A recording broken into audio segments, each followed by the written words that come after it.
그러세요. 목사님 컨디션이 조금 안 좋습니다. 이 듣는 게 아주 지금 순간 졸렸어요. 아니 양을 집중을 그러니까 이게 저기 교육학에서도 그렇고 목회자 이제 가만히 생각해 목회자도 그렇고 여러분들 자제분들이 나 이거 큰 일 저질러 놨는데 빨리 아빠한테 말씀드려야 되겠답니까? 아니면 이거 일 저질렀는데 아빠가 알면 큰일 난다라고 할 것 같습니다. 저희 집 같은 경우는 바로 이야기합니다.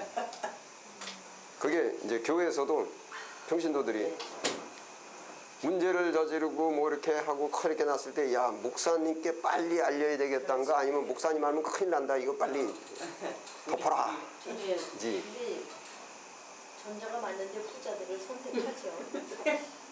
그러니까 우리가 죄를 졌을 때 예수님께 빨리 알려야 되는 것이지 예수님 알면 큰일 나니까 이거 알려야 되는데 빨리 알려야지. 또 나가서는 교회 건강 체크인데 어떤 사람이 사회에서 큰 범죄를 저질러서 형사소추가 됐을 때 큰일 났다 빨리 교회에 가서 알려야 되겠다로 되는 교회인가 아니면 교인들 하면 큰일 나니까 이건가 했을 때 이제 교회라는 것은 예수님이거든요.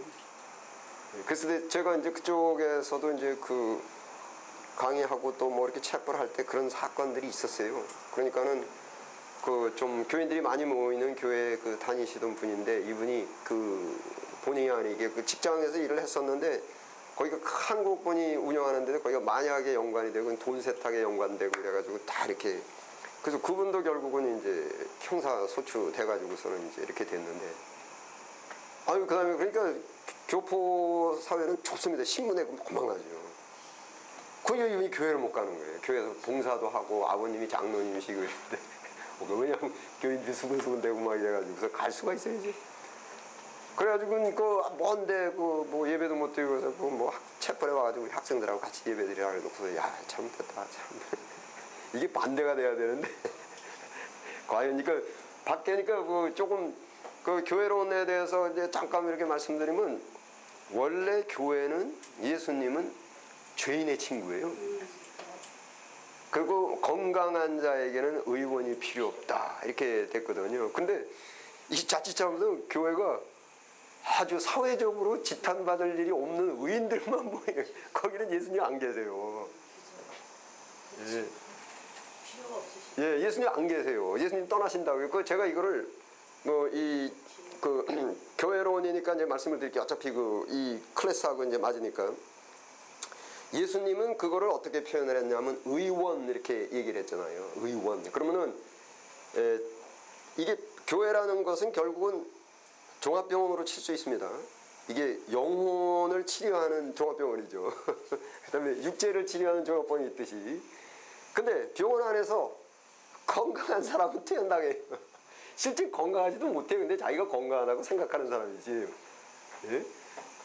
그러면은 교회에서는 그러면 병원에서도 의사가 한 번이라도 왕진을 더 오고 약 하나라도 더 얻어먹고 간호원한테 간호라도 한 번 더 받으려면 더 아프다 그래야 된단 말이에요. 안 아프다 그러면은 의사 안 와요. 예수님 안 와요. 그러나 착하다 그러면은 우리 천사 같은 간호원도 안 오고 성령의 알약도 못 얻어먹어요. 이게 교회 안에서는 내가 죄인이라고 계속 고백하고 이게 엄살이라도 부리듯이 없는 죄까지 끊어가지 아니라 예수님 한 번이라도 더 왕진 오시고 성령 알약이라도 하나 먹고 천사 같은 가로운 와가지고 감해야 된단 말이에요. 그 예수님 분명히 선언하셨는데 병원에 가고 싶지. 병원에 이 사람도 수술하고 이렇게 입원도 했어. 그런데 이렇게 침대에 이렇게 있으면은 자기들끼리도 집이는 어디가 아파서 왔어. 나 어디가 아프고 뭐 좀 과장도 하고 아파서 죽겠다 그러고 막 병 얘기를 하잖아요. 이게 교회 오면은 자기 죄 얘기를 해야 된다고요. 내가 말이야 이상하게 옆집 남편이 승진을 했다는데 왜 이렇게 배가 아프지? 나 영적으로 지금 문제가 많어. 옆집에 남편이 승진했다 그러면 축하해줘야 되는데 왜 자꾸 배가 아프냐? 내 심령에 지금 영혼에 문제가 있지 않냐? 예? 그리고 이렇게 얘기를 하고 고백이 돼야 되고 이래야 예수님 더 찾아오시고 이러고 그리고 병원에 가보십시오. 환자들끼리 얼마나 친한가.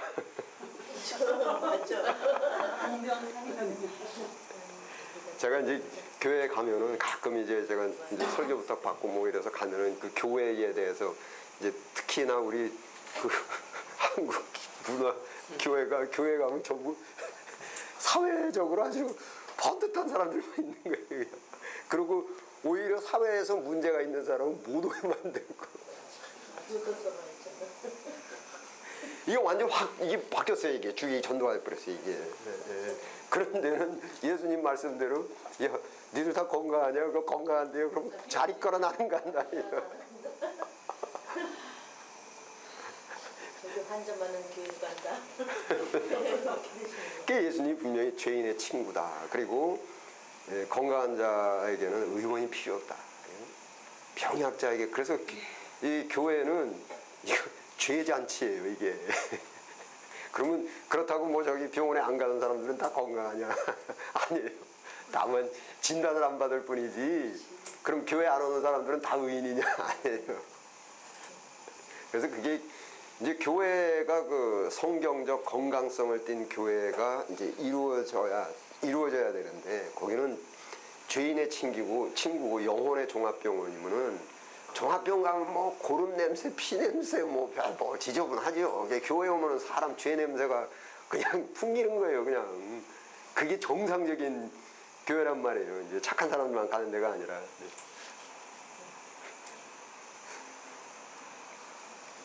그래서 그러니까 이 사회적으로 정말 물론 미국에도 이제 그런 문제가 있는 그 교회들이 있어요. 이제 오해를 해가지고 그래서 심지어 이제 예화가 하나 있는데 미국은 그 가장 큰 게 뭐냐면 이제 인종차별이에요. 교회에 이제 흑인 교회, 백인 교회가 쫙 갈라져 있어요. 지금도요? 네, 지금도. 이게 문화가 안 맞아요. 그 이제 흑인 한 분이 이제 여행을 하다가 이제 예배를 드려야 되겠어서 이제 이렇게 교회를 들어가니까 이제 백인 교회. 그래가지고 이제 백인들이 앞에서부터 이제 주보를 안 주고 이제 들어오지 못하게 했죠.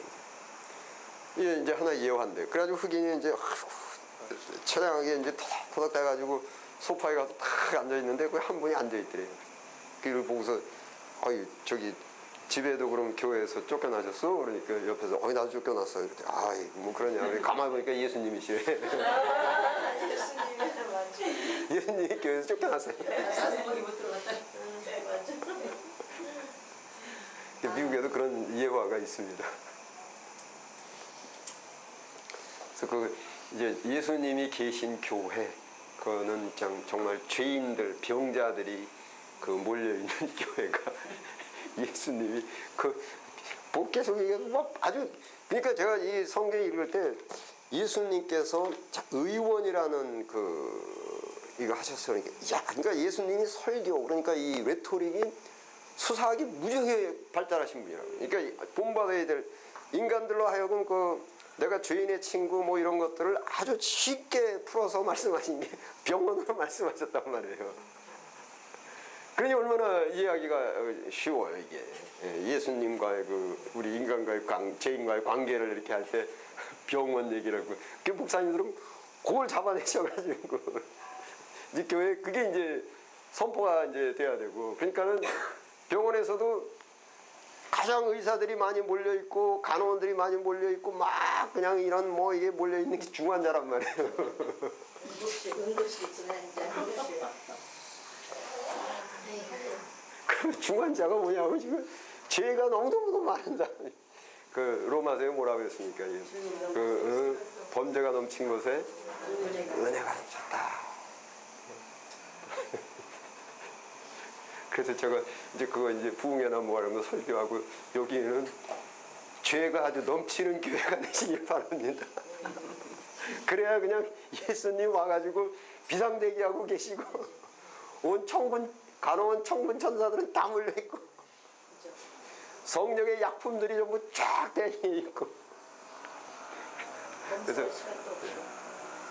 자기의 죄를 고백하고 스스로 자인하는 것을 두려워하지 마십시오. 여기 예수님이 계십니다.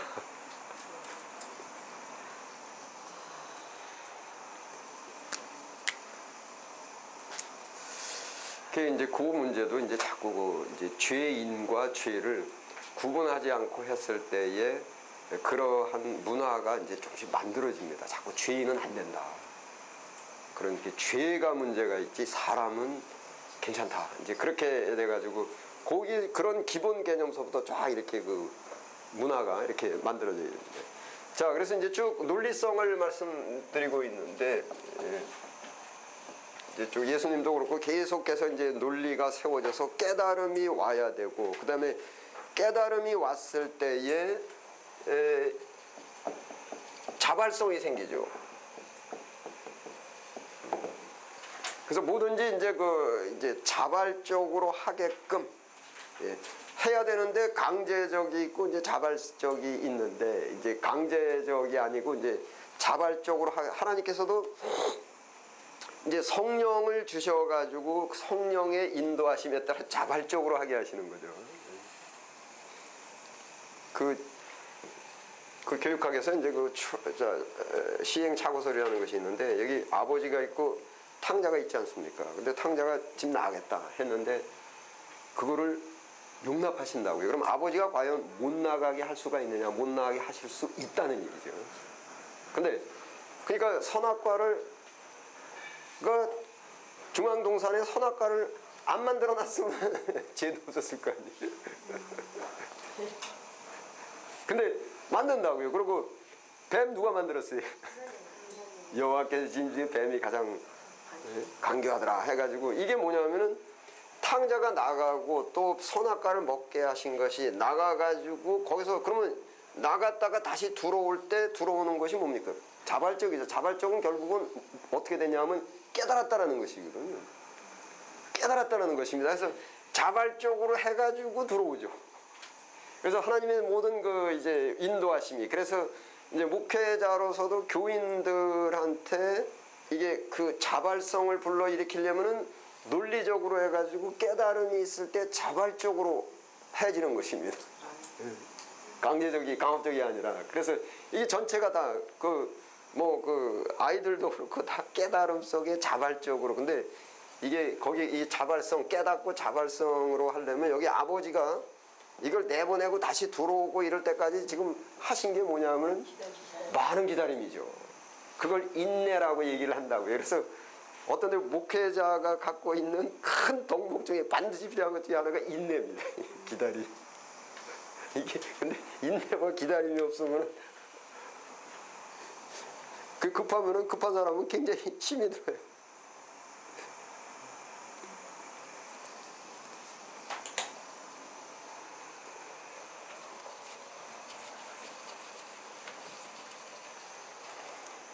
그러니까 이 이제 자발성은 이제 이 여러 가지가 있는데 이제 제가 어떤 표현을 드냐면은 이제 지금 율법은 수용을 해야 되는데 지금 뭐 좀 이렇게 이해가 조금 뒤집어진 것 같은데 이게 사람입니다. 근데 사람이 수용을 하면은 상 받죠. 근데 고기가 수용을 하면 상이 아니라 감사입니다. 그렇죠? 그러면 여기가 헌금 전도가 사람 이런 형태에서 거듭나지 않은 형태에서 전도하고 헌금을 내면 상 받아야 돼요. 그런데 예수님처럼 변해 놓으면은 헌금하고 전도하고 하는 것이 감사입니다. 물고기가 그래서 성령이 하시는 것을 이렇게 거듭나게 하는 겁니다. 그래서 그것이 깨달음 속에 보혜 성령으로 그 목회자, 지도자가 이렇게 성령을 받을 수 있게 도와주고 말씀을 이렇게 해서 이게 변해졌을 때 하는데 감사. 근데 이렇게 인성 변화는 없어가지고 자발적이 아니라 강제적으로나 아니면은 여기에 다른 어떤 보상 갖고 이제 보상을 생각해서 하게 되면은 교인들은 하긴 하는데 다 자기가 이 교회 빚받을 거 있던 것 같은 기분이에요. 그걸 기득권이라고 얘기합니다. 그러면은 점점 그런 기득권 세력이 많아지면 이제 목회자가 굉장히 어려워요. 그때는 그냥 뭐 진짜 빚진 자로 네.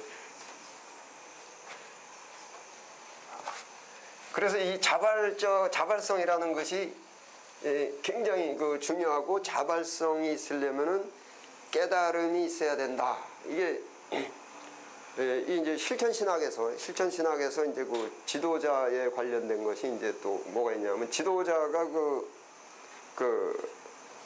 뭐 이건 부모도 그렇고 또 교사도 그렇고 목사도 그렇고, 과연 그 지도권, 리더십의 그 기술이 무엇이냐 이렇게 했을 때, 첫 번째 그걸 이제 뭐라고 하냐면 이제 coercive power라고 하는데, coercive power라는데, coercive power가 뭐냐면 이제 권력형입니다. 이제 권력을 갖고 지도를 한다라는 거죠. 여기 권력에는 많은 것이 있습니다. 이제 목사라는 계급장이라는 그 권력을 갖고 이제 하느냐, 아니면은 이제 뭐 하나님이나 예수님의 이름을 갖고 이제 하느냐. 이게 이제 첫 번째 그 권력형이 있고, 두 번째는 이제 그 유틸리티 파워라 그래요. 유틸리티 파워라 그러는데, 유틸리티는 뭐냐면 이거는 이제 거래입니다. 거래. 그래서 무엇을 하게 하고 지도를 하는데, 이제 그 보상 심리, 그러니까 말하자면 이제 뭐 헌금 내면 30배, 60배, 100배를 받는다. 뭐 하면은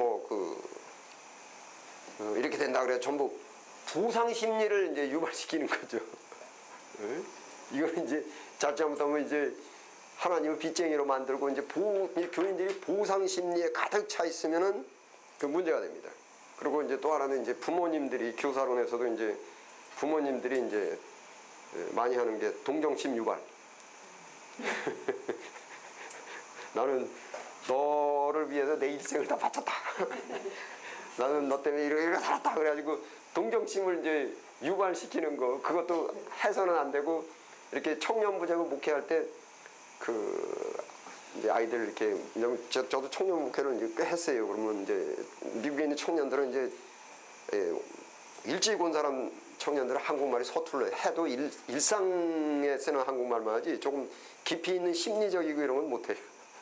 그래서 제가 그거 이제 같이 상담해서 부모들하고 알려주는데, 그 청년들이 제일 듣기 싫어하는 것이 중에 하나가 뭐냐면 나는 너한테 내 인생을 바쳤다.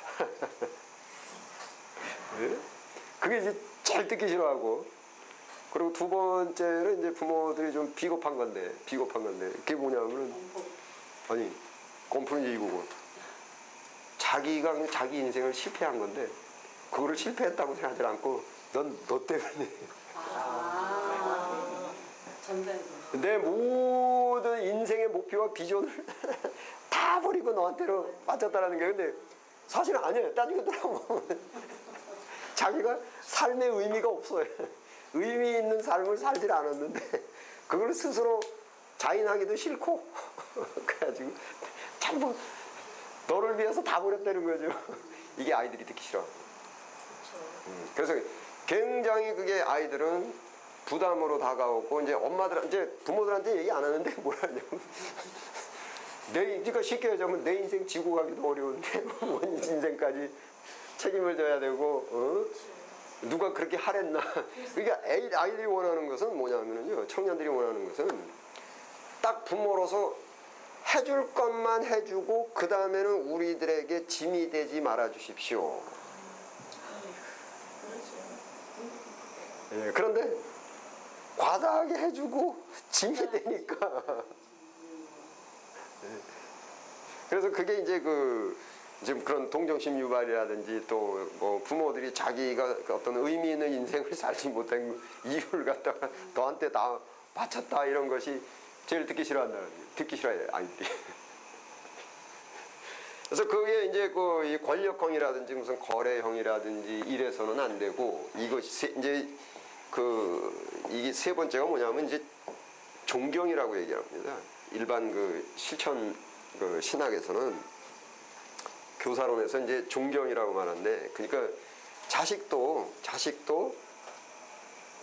부모를 한 인간으로 봐서 존경이 와야 돼요.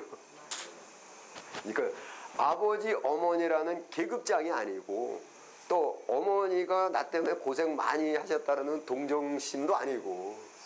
예? 그러니까는 그 제가 예를 들어서 말씀드릴 때 이렇게 말씀드린다고요. 저 지하철 거기 지하에 가면은 저 거기 구걸하시는 분이 있는데 제가 그분이 동정심이 나서 돈 줄 수 있어도 그분한테 인생 사는 법은 안 배워요. 예. 그러니까 이게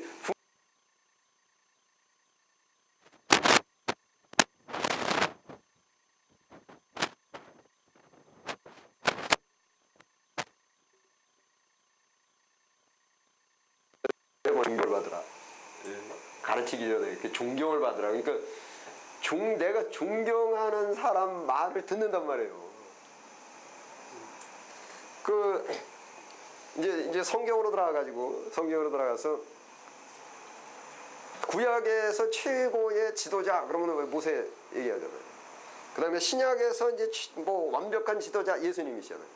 그 거기서 모세하고 예수님하고 그 지도권이 나와가지고 존경받을 수 있는 덕목이 있는데 모세한테도 이 덕목이 있다라고 성경에 나와 있고 예수님도 이 덕목이 있다는데 그 덕목이 뭐로 생각나십니까? 다들 온유죠. 온유. 미기인데 온유. 그 모세의 온유는 온 지면을 덮었더라 이렇게 나오고 예수님도 온유하고 겸손하니 그래서 온유하는 따뜻하고 부드러운 겁니다. 근데 문제가 우유부단한 거하고 온유하고 뭐가 틀리냐.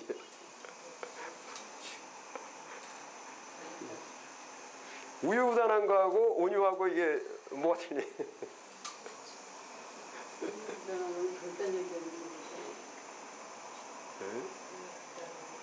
이게 우유부단과 온유 사이에는 뭐가 있냐면 원칙이 있습니다. 원칙이 기독교에는 하나님의 말씀이죠. 우유부단은 원칙이 없어요. 우유부단은. 그리고 그런데 온유는 원칙이 있습니다. 원칙이 어느 정도냐면은 철두철미예요. 그러면은 여기서 나와야 되는 게 뭐냐면은 참소하는 것과 회개를 촉구하는 거야. 그러면 분명히 회개해야 복 받아요. 회개해야. 그러니까 교인들도 이거 목사가 교인들을 가장 사랑하는 방법은 회개를 촉구받아야 됩니다. 우리를 가장 사랑하시는 예수님께서도 회개를 촉구하신 겁니다. 여기에서 회개를 촉구하지 않으면 그때부터 우유부단되는 것입니다. 네? 회개할 필요 없고 그냥 여러분들 복 받을게요. 여러분 이 우유부단입니다. 그 여기에 문제는 이제 참소와 회개가 어떤 이제 참소가 돼버리게 되면은 이렇게 비난이 돼버리고 이제 문제가 있니까 그래서 여기에서 크게 참소는 누구의 그 속성이냐면은 마귀의 속성입니다. 밤낮 참소하는 자. 근데 회개를 촉구하시는 것은 예수님이십니다. 그러면 참소와 회개가 무엇이 다른가 이겁니다. 여기에 그 이제 그 모세를 한번 보시면은 모세가 그 이제 출애굽기에 십계명 받으러 올라갔다 내려와 보니까 아주 유대인들이 이스라엘 민족들이 엉망진창이 되지 않았습니까? 응? 그랬을 때 이제 그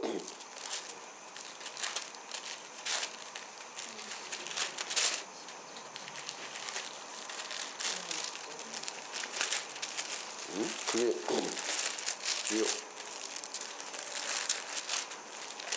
십계명을 20장에 받았고 그 다음에 십계명 받고 내려올 네?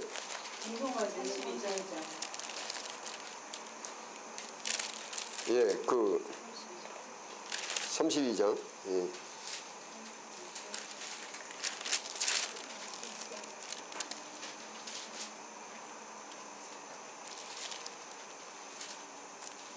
예, 이제 모세가 근데 지금 범죄했습니다 이스라엘 민족들이. 그랬을 때 우유보다는 뭐냐면은 이게 기다리기가 지쳐가지고 이렇게 했구나 하고서 그냥 종교 좋은 거로 그냥 이게 우유부단이고. 근데 모세는 여기에서 엄청나게 그 분노하지 않았습니까? 왜냐하면 그 분노의 마음이 뭐냐면 이게 죽어 이런 식으로 하면은 죽는 거예요. 그게 하나님의 법칙이에요. 그렇게 했는데 여기서 그냥 돌판을 집어던지고 막 화만 내고 나가면 참소가 돼버려요. 그런데 온유는 뭐냐면은 32장 32절. 네. 함께 읽겠습니다. 시작. 그러나 합의하시면 이제 그들의 죄를 사하시옵소서. 그렇지 않사오면 원컨대 주의 기록하신 책에서 내 이름을 지워버려 주옵소서. 이게 모세의 마음이에요, 이것이. 그러니까는 이게 이제 이 프로액티브, 그러니까 회개를 이게 잘못됐다라고 원칙을 선포하면서 이들의 죄값을 내가 대신 치르겠다. 이게 온유입니다. 예. 그 다음에 예수님도 회개하라는 얘기가 뭡니까? 너희들은 죄인이라는 소리입니다. 그리고선 그 죄값을 십자가에 못 박여. 그 다음에 또 한 사람이 누구냐면 바울이죠. 바울이 이제 로마서 1장부터 그 8장까지가 자기 민족들 전부 다 그냥 막 비난하는 것입니다. 너희로 인하여 뭐 이방인 중에서 하나님을 너희가 욕먹이는도다 뭐 막 해가지고 그냥 그 막 신랄하게 비판을 했는데 그러고 끝나버리면 이게 참소자가 돼버려요. 근데 그게 아니고 이제 로마서 와서 보시면은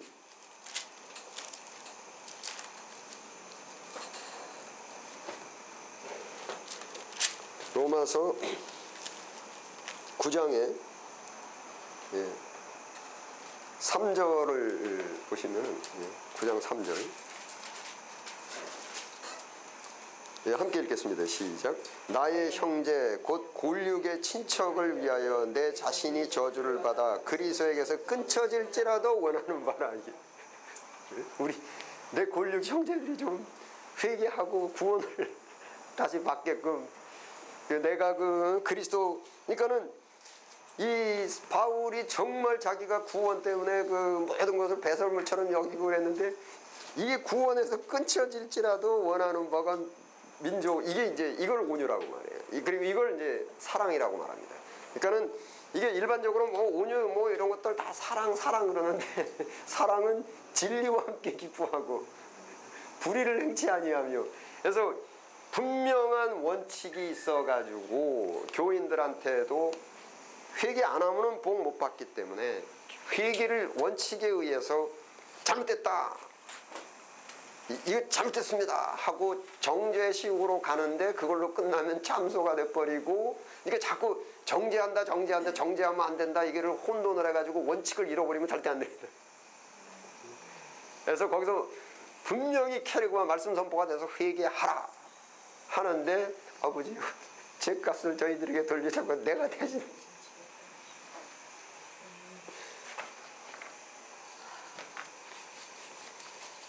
이제 그런 이제 온유 속으로 갔을 때 교인들이나 이제 뭐 내 애들도 그렇고 존경을 이제 얻을 수가 있다라는 것입니다. 그래서 하나님이 묘하게 사람들의 마음도 하나님께서 다스리시는데, 자 보세요. 모세가 첫 번에 자기 민족으로 괴롭힌 사람 때려 죽일 때 이게 뭐 온유가 없었어요. 이게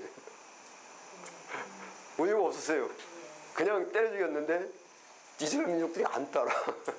따르기는커녕 완전히 등을 돌려. 그 다음에 미디안 광야 가지고 한 40년 푹 썩고 나서 사람이 부드럽게 됐을 때 그제서 이제 따른다는 거죠.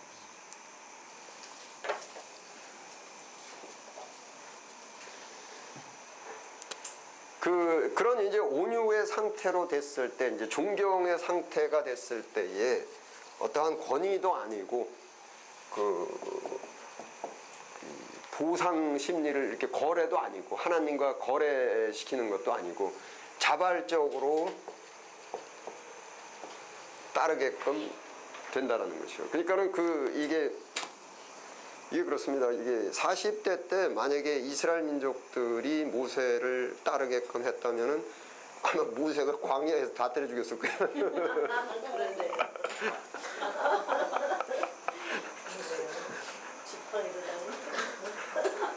그 성격에 그래서 안 따라가게 한 것도 하나님 주시고 광야에 가서 40년 동안 양치기 하면서 완전히 확 꺾이고 부들부들하게 됐을 때 그때 이제 따라가게 했어요. 그래서 그래서 그 신학적으로도 이제 그 목사가 이제 존경을 받고 이랬을 때 교인들이 이제 자발적으로 따르고 그래서 모든 것들이 성경의 전체는 다 자발적입니다. 자발적. 그리고 세 번째가 이제 그 교인들의 그 정체성인데 정체성이 그러니까 이제 논리성 그래서 여기서 이제 인성 성품이 바뀌고 그렇게 되면 자발적으로 하게 되고 성품이 이제 정체성하고 이제 그 같은 그 맥락인데 거의 이게 소위 그러면은 내가 헌금은 왜 내야 되냐 전도는 왜 해야 되냐 그거는 인간의 도리입니다. 그거는 인간이기 때문에 이게 더 쉽게 말씀드리면 컴퓨터가 제가 찍으면은 아니 내가 왜 작동이 돼야 돼? 컴퓨터이기 때문에 컴퓨터이기 때문에 예. 그 누가복음서에 이런 말씀 있는 거 아시죠? 종들이 나가서 일을 하고 이렇게 일을 했는데 그 주인이 와가지고 밥을 먹는데 야 너 수고했으니까 여기 가서 같이 먹자 이러지 않고 너 밥 먹을 때까지 서 있어라. 그게 뭐냐면 종이 일하는 것은 당연한 거예요. 보상이 아니고. 그래서 인간이 예배드리고 헌금 내고 전도하고 기도하는 것은 뭘 보상이 있어서 그러는 게 아니라 안 해도 되는데 기특하게 하는 게 아니라 그 인간의 도리라는 거예요. 그런 것들이 이제 그 정체성입니다. 교육학에서도 뭐라 그러냐면은 엄마 내가 학교를 왜 가야 돼? 그러면은 너는 인간이니까 해야 되는데 거기에 자꾸 보상 심리를 심어주면은 성격이 이상하게 돼버린단 말이에요. 나중에 시집장가 가서도 배우자가 뭐 시키면 뭐 줄래? 직장에 가서도 생기는 거 없이 괜히 내가 이걸 왜 해?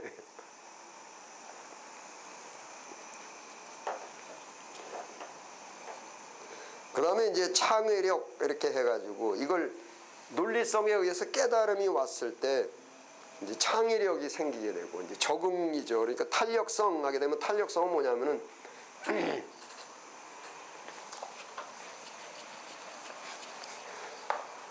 이게 로고스는 말씀이고 그 다음에 이제 레마는 말이고 성경에도 이렇게 표현돼 이렇게 있습니다. 말씀으로 되어 있는 것은 로고스라고 써 있고 예수님께서 내가 너희에게 이런 말 했을 때 말은 레마라고 하는 것입니다. 그랬을 때 말씀은 뭐와 같으냐 하면은 4 곱하기 2는 8이다. 이게 로고스입니다. 그런데 레마는 말은 뭐냐면은 사과가 4개 들은 광주리가 2개 있다. 이게 레마입니다. 예. 그래서 말씀은 공식입니다. 그다음에 말은 공식을 적용한 것이에요. 소위 이게 시사입니다. 신문에 난 거. 이거는 성경입니다. 그래서 성서론적으로 하면은 로고스는 모세오경이에요. 그리고 마태마가 누가 요한은 레마입니다. 그래서 예수님께서 모세오경에 나오는 십계명계 율법을 그때 시대에 맞게끔 원래 본질을 탄력성 있게 적용해가지고 말씀하신 것입니다. 그러면 이것이 사과가 아니고 배가 될 수도 있고 감이 될 수도 있고 빵이 될 수도 있고 사람이 될 수도 있고 이게 이해가 완전히 깨달아서 논리적으로 깨달아서 됐을 때 그 시대에 맞게끔 탄력성 있게 나가는 겁니다. 그 다음에 이제 뭐 적용력, 뭐 그것도 이제 탄력성을 갖고, 그 다음에 분별력, 그 다음에 전달력. 전달력은 이제 이렇게 이게 이해가 가야만 전달이 되는 것입니다. 그 해석학에서 다시 그 전달력에 대해서는 제가 해석학 설교학에서 다시 이제 말씀을 더 드리겠습니다.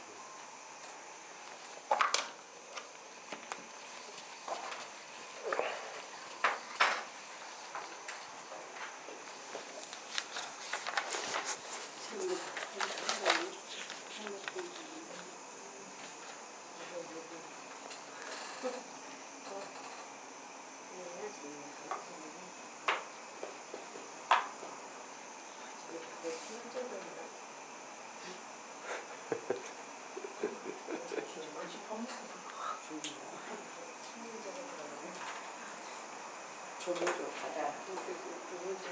연소란 거야 갑자기. 이거 추워지고 하면 이렇게 누른다니까요. 그런 분들 때.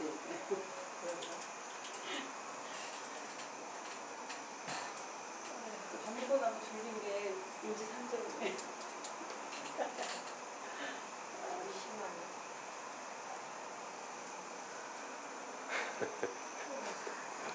조금 쉬었다 가요.